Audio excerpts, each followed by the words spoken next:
m'a édifié, il m'a réconforté, enfin tout ce que vous voulez quoi. Ça m'apporte encore beaucoup. Et quand je l'ai présenté, ça amène une meilleure compréhension, en tout cas, de ce qu'on attend de nous, en tout cas de ce qu'attend le Seigneur de nous dans nos vies d'aujourd'hui. Alors ceux qui n'étaient pas là au mois d'août, je vais refaire une synthèse rapide de la première partie, sinon je pense que vous risquez de pas tout comprendre. Donc le thème c'était sur la vie éternelle, et c'est de comprendre ce que c'est que la vie éternelle.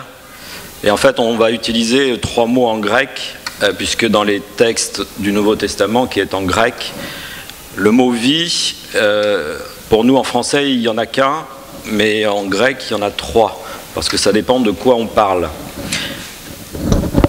Donc les 3 mots qui sont utilisés, il y a le premier qui est le bios. Donc le grec, comme on a des mots d'origine, qui sont tirés, qui nous permettent d'avoir des mots en français, vous allez vite comprendre, bios, biologie.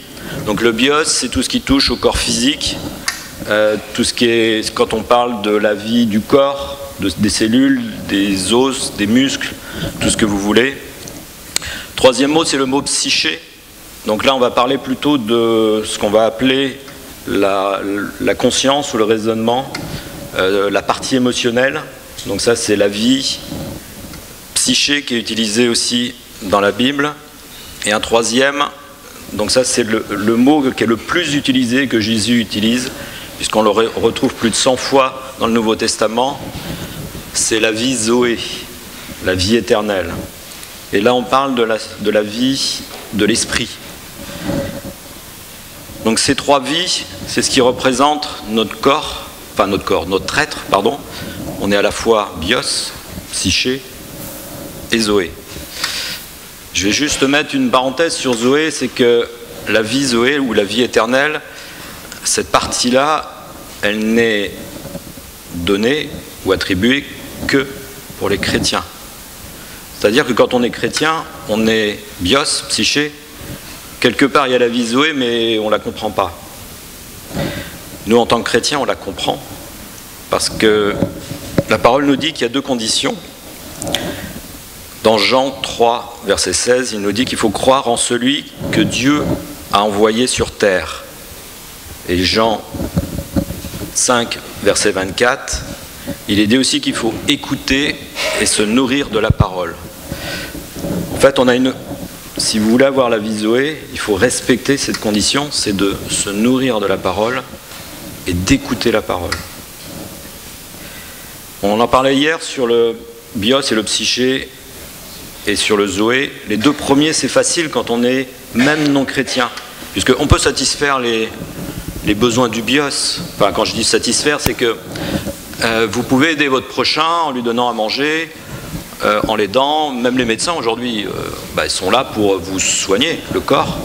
Ils sont en train de soigner le bios et ils n'ont pas besoin d'être chrétiens. Le psyché, c'est pareil. Aujourd'hui, vous avez des psychologues et même en discutant avec votre ami, avec quelqu'un, vous pouvez le consoler, le rassurer. Et il n'y a pas besoin d'être chrétien pour ça. Et quelquefois, on entend, il y a des non-chrétiens qui sont quelque part plus aidants au travers d'aider les autres, ou de soulager ou de consoler les autres, parfois mieux que des chrétiens. Mais ça ne suffit pas.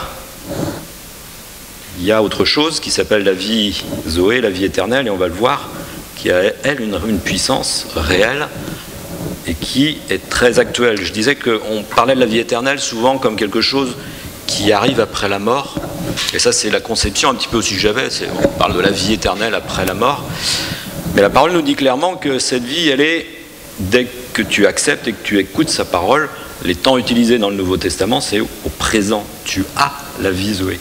Donc vous avez la vie Zoé, si vous écoutez, vous respectez les conditions, vous avez la vie Zoé, si vous écoutez, vous nourrissez de la parole. Et cette vie éternelle, elle ne va pas s'arrêter, au contraire, elle va continuer, même quand le corps ne sera plus là. Donc on fait une rupture parfois, et c'est un peu peut-être un défaut, et même nous en tant que chrétiens, il faut faire attention quand on explique ce que c'est que la vie éternelle, c'est pas le truc qui arrive après la mort, c'est maintenant. D'accord ? Merci.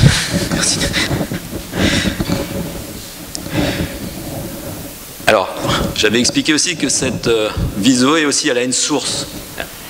La source, pour la comprendre, c'est qu'il faut se revenir dans la Genèse, c'est que Dieu a fait les choses parfaitement, il a tellement bien fait les choses qu'il a décidé de créer une source pour chaque être. C'est-à-dire chaque élément sur Terre a une source. Si on prend les arbres, les poissons, ce que vous voulez, tout a une source. Et il est dit dans Genèse que Dieu, en fait, a dit que la mer produise. Il a dit que la terre fasse pousser les arbres, fasse pousser les fleurs. Donc la source des arbres ou des poissons, les poissons, ça va être la mer, et les arbres, ça va être la terre. Pour nous, qu'est-ce qu'a dit Dieu ? Il n'a pas dit à la terre produit l'homme, ou à la mer produit l'homme, ou au ciel. Il a dit faisons l'homme à notre image. Dieu s'est parlé à lui-même. Il a dit faisons l'homme à notre image. Et notre source, c'est bien Dieu. Pour les poissons, pour les arbres, c'est pas Dieu la source, c'est la mer. Alors Dieu a créé le ciel, la terre et tout ce qui va avec, mais il a demandé à la mer de produire, il a demandé à la terre de produire, il a demandé au ciel de produire.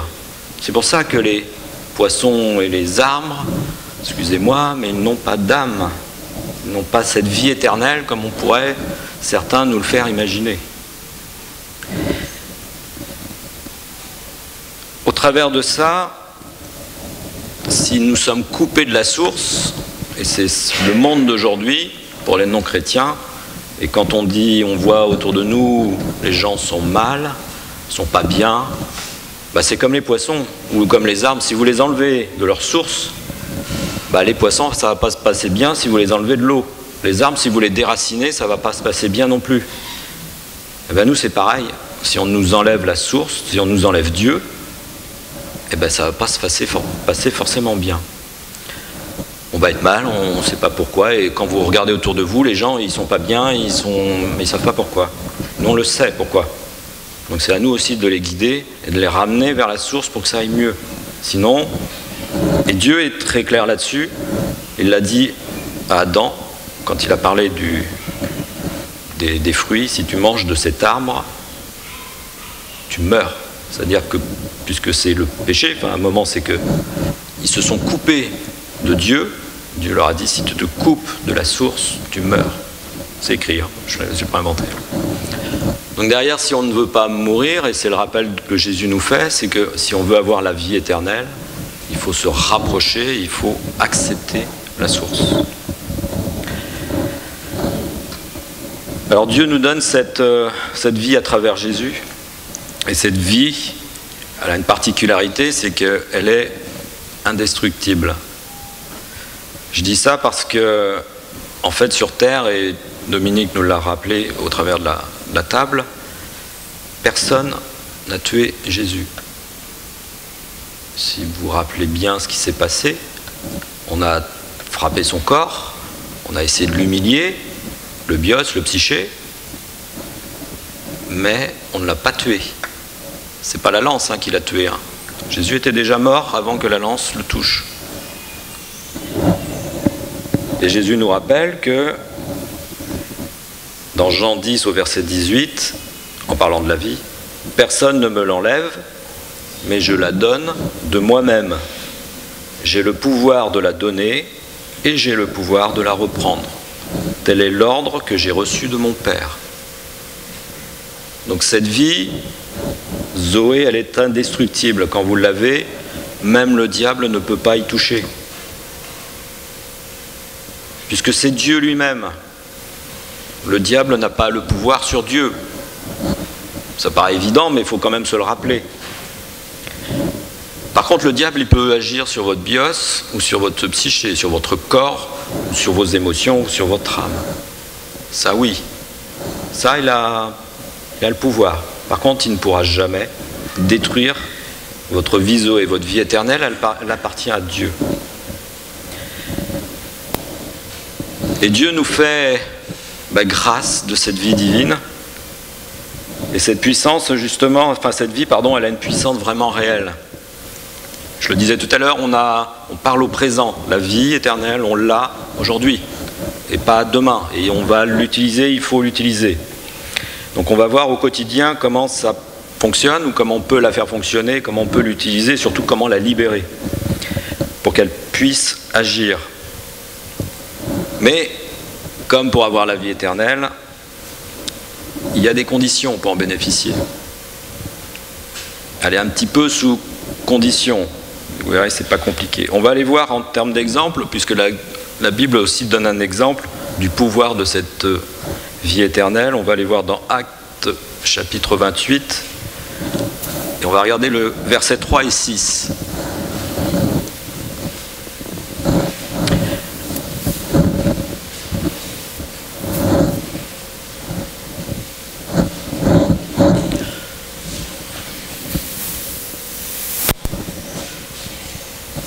Donc quand on est au chapitre 28, ça raconte l'histoire de Paul qui avait ramassé une brassée de bois sec et qui allait la jeter dans le feu, quand la chaleur en a fait sortir une vipère qui s'est accrochée à sa main. En voyant l'animal suspendu à sa main, les habitants se disaient entre eux, bon ben pas de doute, cet homme en plus ça doit être un criminel. Il a pu échapper à la mer, mais la justice ne l'a pas laissé vivre. Cependant, Paul avait d'une secousse jeté l'animal dans le feu et ne ressentait aucun mal.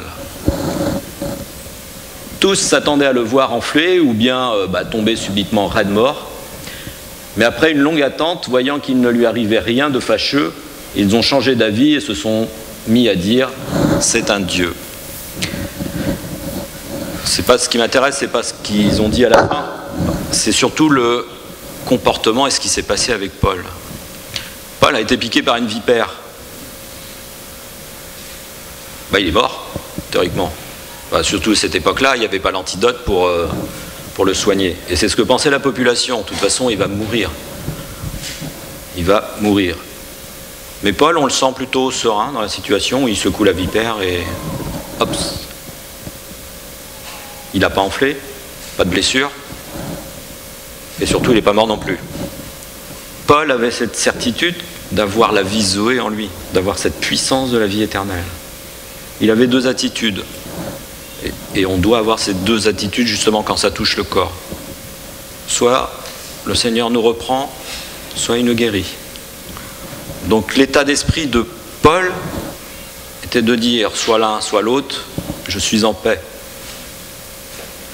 Mais derrière, Dieu avait besoin de montrer certaines choses. Donc il a fait agir cette fameuse puissance de vie éternelle. Pas de blessure, et il n'est pas mort. Miracle. C'est ce qu'on appelle aujourd'hui un miracle. Je me trompe ? Aujourd'hui, des choses comme ça, on le vit tous les jours. Et avant de poursuivre, je vais peut-être faire un sondage que si personne ne lève la main, je suis obligé d'arrêter là. Est-ce qu'il y en a, pour ceux qui ont eu un miracle, qu'on va appeler comme ça, pour ceux qui ont été guéris parce que quelqu'un a prié pour eux, ou parce que vous avez prié pour quelqu'un que vous l'avez guéri, est-ce que vous pouvez lever la main ? Bon, je vais continuer alors. En voyant les mains levées, ça veut dire que ça existe et que ça marche. Et pourtant, on a tendance un petit peu à le banaliser, à faire des choses presque couramment, mais c'est quelque chose, en termes de témoignage, qui doit être aussi important pour vous et de transmettre. Vous pouvez lire autant de fois que vous voulez la Bible, expliquer la Bible à des non-chrétiens, tant que vous ne leur parlez pas de choses concrètes et réelles, de ce qui est impossible pour le monde, mais ce qui est possible pour Dieu, vous ne ferez pas la différence. Donc on va voir, et pour nous ça paraît normal, mais il faut se le rappeler et il faut le faire fonctionner. Alors parfois même que quelquefois on s'attend au super miracle, au grand miracle, mais même des petits, ce que j'appelle des petits miracles, avec des petits trucs qui paraissent insignifiants, ça marche et il faut l'utiliser. Alors je citais l'exemple, c'est que notre fils s'est fait opérer début août des dents de sagesse. Et vous savez tous que quand vous faites opérer, vous gonflez, vous avez mal.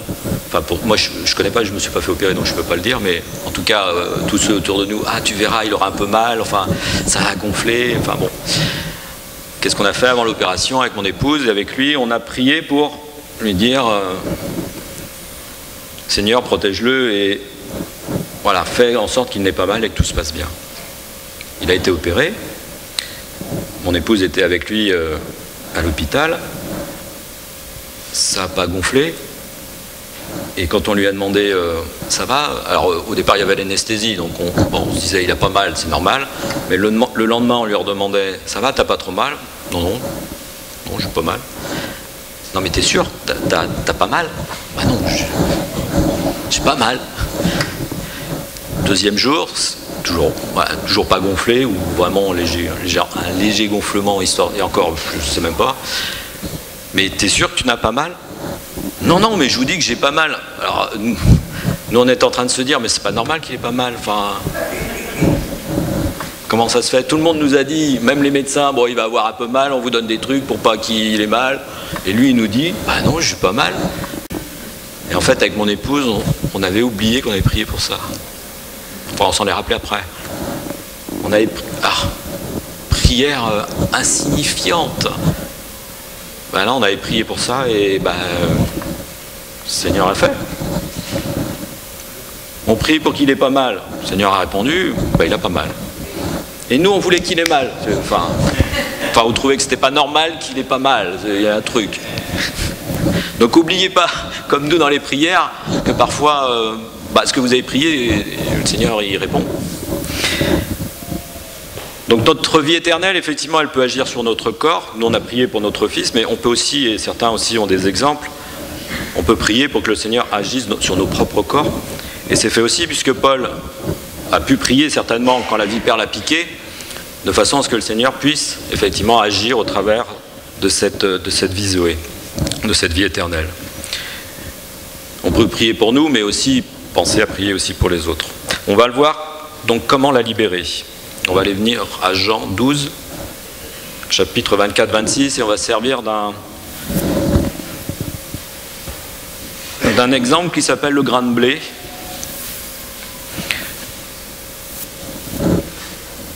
Donc ceux qui n'y connaissent rien en botanique,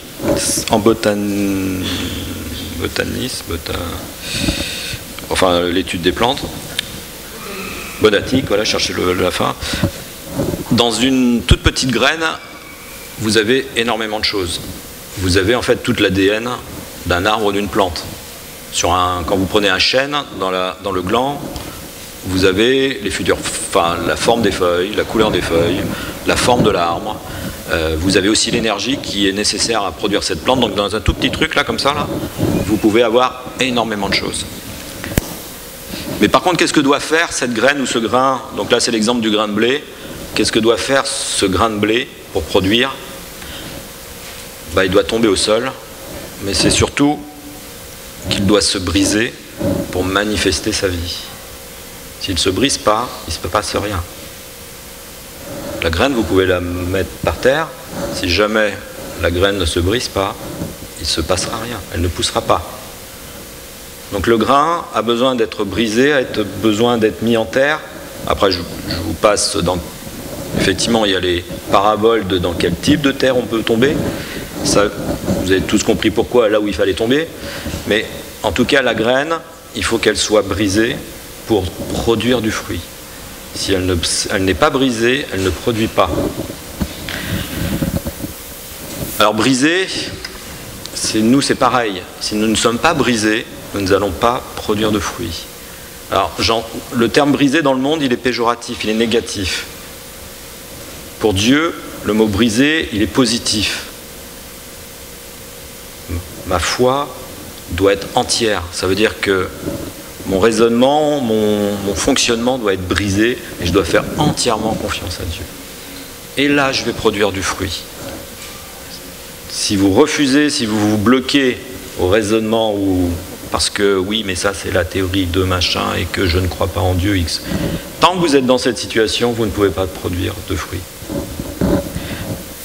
Donc il faut faire, et il y a des baptêmes pour ça, il faut faire mourir ce vieil homme, n'est-ce pas Philippe, pour être né de nouveau, parce qu'on a besoin de faire mourir notre vieille nature pour renouveler, ou en tout cas faire rejaillir cette fameuse vie éternelle, cette vie Zoé qui est en nous. Mais en tout cas, il faut être brisé, il faut accepter d'être utilisé par Dieu. La Bible nous donne beaucoup d'exemples sur des personnes ou des choses brisées. Vous avez l'exemple de Gédéon. Gédéon était parti faire la guerre avec 32 000 hommes. Et en fait, Dieu l'a réduit à 300 hommes. Il a brisé le projet de Gédéon. Jésus lui-même a brisé le pain pour en produire une multitude. Marc 13, verset 14. Avec un pain, il a nourri toute une foule. Avec un poisson, il en a nourri toute une foule. Il a brisé le pain, il a brisé les poissons pour multiplier. On pourrait dire aussi, et Philippe nous l'a dit, Dominique nous l'a dit tout à l'heure, sur la croix, Jésus a eu le corps brisé, mais pour nous, pour que l'on puisse accéder à cette vie éternelle.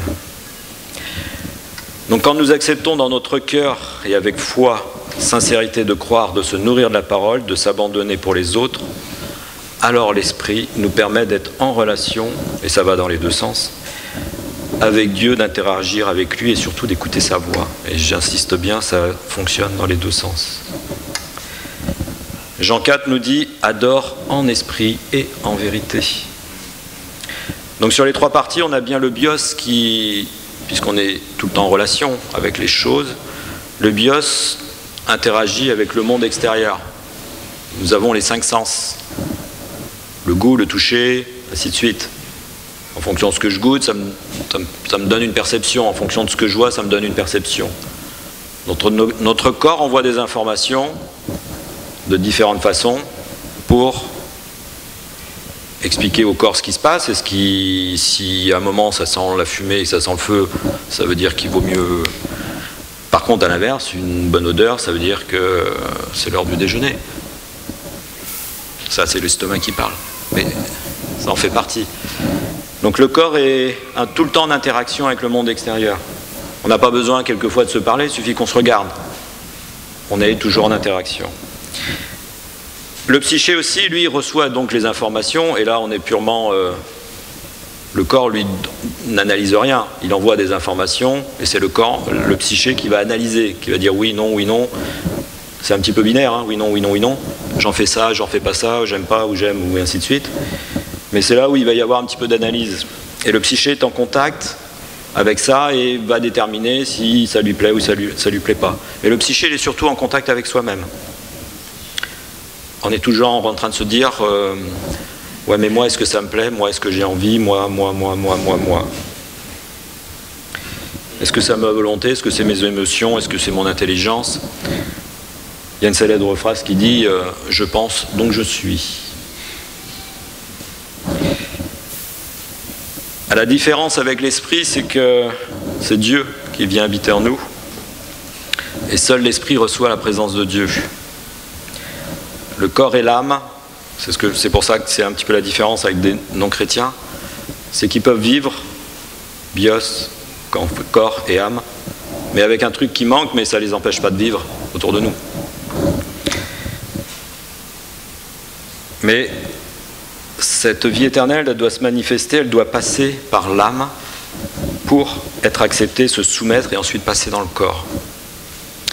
Le problème de l'âme, du psyché, c'est que ça va, enfin surtout l'esprit de Dieu va contre la personnalité du psyché, de l'âme. L'esprit de Dieu est en train de dire tu vas agir pour les autres, alors que notre volonté, nos émotions, c'est de dire je vis pour moi d'abord. Là, l'esprit de Dieu nous dit tu vas vivre pour les autres et tu vas mourir pour les autres. C'est ce qu'a fait Jésus. Il est mort pour nous. Ça veut dire qu'il a oublié, enfin il a mis de côté son psyché, son âme, sa volonté, ses émotions personnelles pour les donner aux autres. Et tant qu'elle n'est pas brisée, je reviens sur le grain de blé, tant que ça c'est pas brisé, on ne peut pas produire, on ne peut pas aller plus loin, on ne peut pas donner aux autres. Notre volonté, nos émotions, c'est je donne, mais tu me donnes. Quand vous êtes avec l'Esprit de Dieu, c'est je donne, mais j'attends rien en retour. Je n'ai pas besoin de recevoir. En tout cas, je donne sans attendre le recevoir, ce qui n'est pas le cas de tout à l'heure. C'est pour ça qu'on a deux mains, une main pour tendre et une main pour recevoir. Il y a une expression qui dit « il n'y a que les orgueilleux qui résistent à Dieu ». Oui, et alors? C'est ce que vous pourriez me dire, et alors? Les orgueilleux, s'ils veulent résister à Dieu, c'est leur problème. Bah ouais, mais ils vont quand même mourir. Quand même. Alors quand je parle de mourir, c'est pas mort du physique, mais ils vont mourir éternellement. Et ça, c'est notre responsabilité. De leur dire que demain, ils sont morts. Un dernier point, donc que notre vie éternelle va agir et doit agir en nous, sur notre corps. Donc tant qu'on n'a pas accepté ou fait confiance à 100% à notre Dieu, ça ne se passe pas comme on veut, puisque c'est un peu de mal à agir. Et c'est encore plus difficile, puisqu'on a du mal aussi à agir sur les autres, si déjà nous on n'a pas notre propre volonté, qui est entièrement, où notre foi est entière avec Dieu. On doit croire ce que l'on fait. Et je me posais la question, est-ce que tout le monde peut utiliser la vie éternelle pour guérir? En fait, il y a deux choses. En fait, tout le monde peut annoncer l'évangile. Ceux qui sont nés de nouveau peuvent annoncer l'évangile, ça c'est pas compliqué. Mais en fait, seuls les croyants peuvent guérir les malades. Alors vous allez me dire, je suis né de nouveau ou je suis croyant? Les nés de nouveau, c'est ceux qui se sont baptisés. Je suis peut-être un peu provocateur, mais en fait, souvent, on ne croit pas, soit par ignorance ou plus par incrédulité. Et parfois, il y en a qui se baptisent plus par intérêt personnel. Parce que j'ai essayé plein de trucs avant. Après tout, je vais me baptiser, on ne sait jamais, ça peut marcher.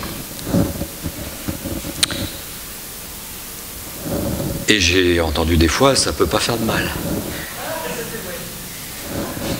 Ah il n'y a pas que moi qui l'ai entendu, ça va.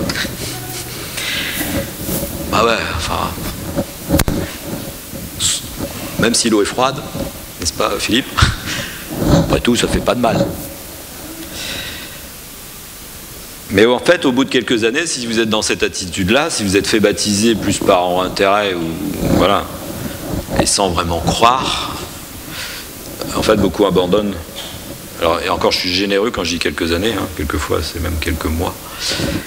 Certains, beaucoup abandonnent parce que, mais j'ai rien en retour. On n'a pas eu de réponse et on manque de patience. Pour les miracles, Jésus a dit, dans Marc 16, versets 17 à 18, « Voici les miracles qui accompagneront ceux qui auront cru. En mon nom, ils chasseront les démons. » Ça paraît évident, mais c'est pas si simple que ça. Jésus parle bien des miracles, donc des choses impossibles pour le monde. Les choses qui sont possibles pour le monde, on les laisse au monde, le monde les fait, pas de souci. Mais les choses impossibles, donc les miracles, ceux qui vont les accomplir, c'est ceux qui auront cru.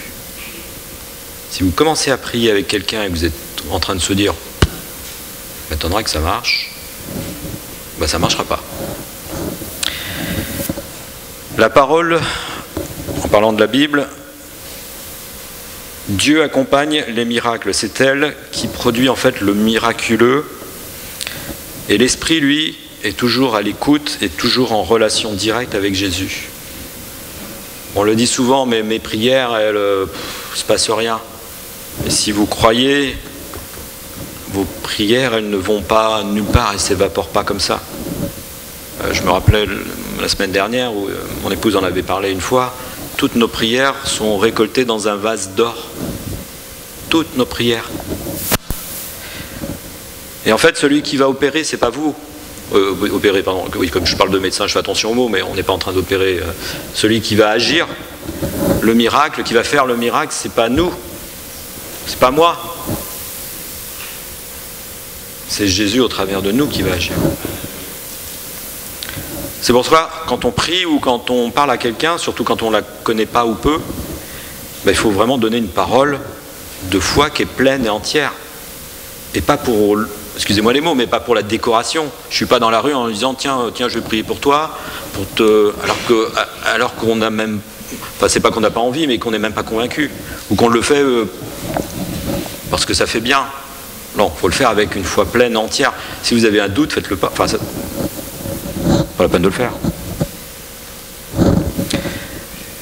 Donc cette puissance, et c'est la puissance du royaume, elle agit en fait sur les 4 domaines, sur les exclus, donc ceux qui se sentent nuls, ceux qui même n'osent pas prier.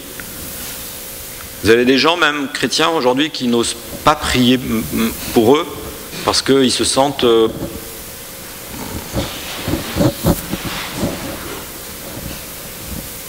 je dirais pas nul, mais on sent pas la hauteur. On se dit j'ai tellement de péchés que ça vaut pas. Enfin, Dieu, il vaut pas la peine qu'il intervienne pour moi. Et c'est dommage. Ça, c'est votre psyché là qui est en train de dire, votre âme là qui est en train de dire, voilà, ton intellect, tes émotions là, c'est en train d'agir et laissez ça de côté. Et le royaume, il ne vient pas non plus si on ne le demande pas. Si vous ne priez pas, il ne se passera rien non plus. Le deuxième point, sur le deuxième domaine, c'est que le royaume intervient sur les démons. Jésus a chassé les démons qui étaient installés dans les corps. Là, il a agi sur les... Donc c'est l'esprit qui agit, l'esprit Zoé qui agit sur les démons. On chasse les démons des corps. Un troisième point, le royaume agit sur la paralysie, sur le bios. J'ai pris la paralysie, c'est quelque chose de plus extrême, mais on agit sur le corps. Petite ou grande chose. Quatrième point, la vie éternelle agit sur la désillusion. Ceux qui ne savent pas pourquoi, qui perdent espoir. Ça, c'est l'intellect. Les dépressions, elles sont là, la désillusion. Alors, j'ai mis une petite parenthèse, un petit point d'exclamation. J'ai mis attention de ne pas passer tout son temps sur le Zoé, sur l'esprit, d'être tout le temps en relation avec Dieu. Enfin, la Bible nous dit d'être tout le temps en relation, mais quand je dis en relation individuelle avec Dieu, la Bible nous dit aussi, surtout, occupe-toi des autres. Alors c'est bien de faire des retraites dans les monastères toute votre vie pour prier, mais surtout, occupe-toi des autres. Ça, il ne faut pas l'oublier. On peut passer du temps dans la prière, oui, mais occupons-nous aussi dans la prière des autres. Jésus s'est occupé des autres, s'est occupé de nous. Il ne s'est pas occupé de lui. Donc à nous aussi de s'occuper des autres. Et justement, plus Jean-Michel hier nous disait, plus tu t'occupes des autres, moins tu penses à toi, et moins tu es en train de te dire, il m'arrive ci, j'ai mal là, Quand on ne s'occupe pas des autres, on s'écoute. Et c'est là, quand on s'écoute, on se dit, effectivement, je commence à avoir mal là, et puis après j'ai mal là. Effectivement, quand on s'occupe des autres, on s'écoute moins parce qu'on n'a pas le temps de s'écouter. Donc, occupons-nous des autres. Prions pour les autres. Et je dis prions, c'est un verbe d'action et c'est pas si vous avez envie. Mais enlevez cette idée, parce que moi je l'avais un petit peu aussi, on n'a pas une obligation de résultat. Alors, pour expliquer une obligation de résultat, un garagiste, quand vous emmenez votre voiture, lui il a une obligation de résultat, c'est que quand vous repartez, votre voiture elle doit fonctionner. Ça c'est une obligation de résultat. Un médecin par contre n'a pas une obligation de vous guérir. Vous allez, ou un chirurgien, ou peu importe, ils n'ont pas d'obligation de vous guérir. Par contre, ils ont une obligation de moyens. C'est-à-dire qu'ils doivent mettre tout en œuvre pour vous guérir. Ben nous c'est pareil. Jésus ne nous a pas dit, tu as une obligation de guérir celui-là. Hein. Non. Par contre, on a une obligation de moyens. On doit mettre tout en œuvre pour aider les autres. Et mettre tout en œuvre, c'est prier pour eux. Ça passe par là. Donc avant de vous poser la question, ouais mais si je prie pour lui et que ça ne marche pas, qu'est-ce qu'il va dire? Ben je m'en fous. Enfin, je m'en fous. Pardon, je suis pas bien. C'est pas bien de penser ça. Dites, je vais prier pour toi, et le résultat, de toute façon, c'est pas vous qui guérissez, c'est Jésus. Laissez la réponse à Jésus de guérir ou ne pas guérir. Mais de toute façon, si vous ne priez pas, il se passera. Enfin, donc faites-le. Prions les uns pour les autres, pour la guérison physique, pour quoi que ce soit, pour les différents sujets, mais prions. Ça, c'est votre obligation de moyens. Et arrêtez de vous poser la question, bah, si ça ne marche pas, qu'est-ce qu'ils vont dire? Ou qu'est-ce qu'elle va dire? Ou qu'est-ce qu'elle va penser de moi? Ben rien. Enfin, moi je dis toujours, ça c'est dans un autre domaine, mais le fait de faire, le seul risque que tu prends, c'est que ça marche.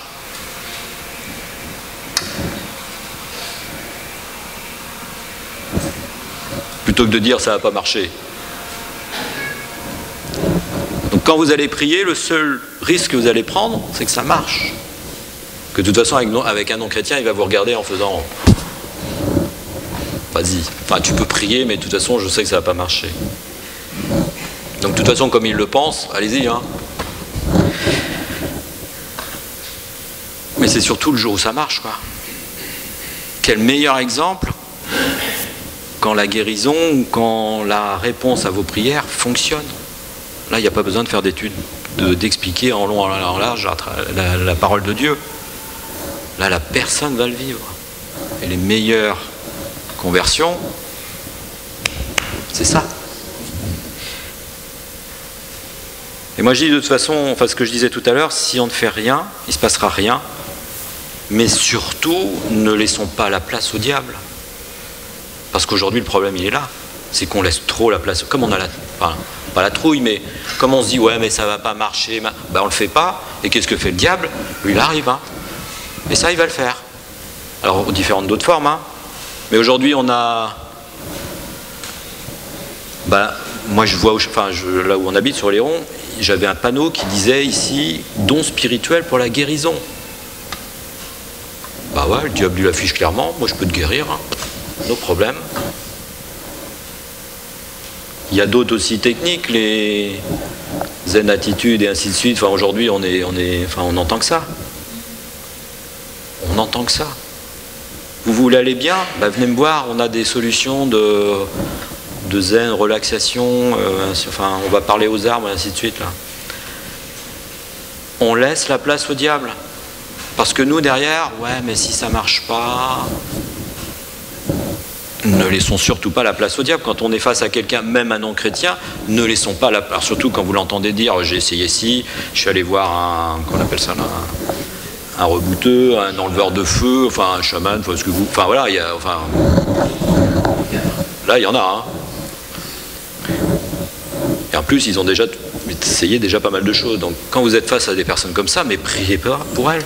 Prenez la place et prenons l'autorité que Jésus nous a donnée. Dominique nous l'a rappelé, on a cette table qui nous donne l'autorité au nom de Jésus. Donc prenons cette autorité au nom de Jésus, de prier au nom de Jésus. Expliquez bien aussi pourquoi vous priez et dans quel nom que vous priez, parce qu'après vous risquez d'être comme Paul. Hein. Si vous oubliez de dire que ce n'est pas vous qui guérissez, mais que c'est bien Jésus au travers de vous, après vous prendre pour un Dieu et là ça va être compliqué pour faire demi-tour. Mais c'est bien au nom de Jésus. Prenons l'autorité. Amen. J'en ai terminé sur la vie éternelle. Juste en 2 mots. Cette vie éternelle, elle vous est acquise aujourd'hui. Si vous croyez, si vous écoutez la parole. Et vous avez cette puissance qui peut vous guérir, vous, de toute façon. Qui agit en vous. Qui doit aller vous donner une attitude de joie et d'amour. Mais surtout... Prenons la place et prenons l'autorité que Jésus nous a donnée sur terre pour contrer et surtout pour guérir et pour toucher les autres. Amen.